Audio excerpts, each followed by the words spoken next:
The spring real estate market is heating up. Don't miss your chance to find your perfect home. Buying a home is one of the biggest investments that you'll ever make in your lifetime, and you want to be sure that you get it right.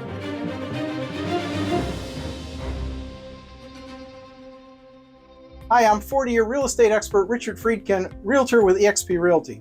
Now that we're entering into spring, as a home buyer, you may start to see increased inventory in the market and more options to choose from.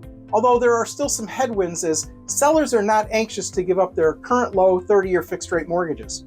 This means there is still going to be upward pressure on home prices due to the low inventory. Spring means warmer weather, making house shopping easier and more comfortable. Also, longer daylight hours allows for more flexible viewing times for buyers to schedule home tours around their busy schedules. With warmer weather, sellers may opt to do open houses, making looking at homes easier and to get a better sense of the neighborhood. Bottom line, if you've been holding off on your search, spring is the perfect time to get into action. Holding off due to the higher interest rates will only cost you more in the price of the home later. You can always refinance down the road when the interest rates go down again. Contact me so that I can map out the perfect plan for you to find the perfect place to call your next home. This is Richard Freedkin, Realtor with eXp Realty, and I've got you covered. I hope you make it a great home buying day.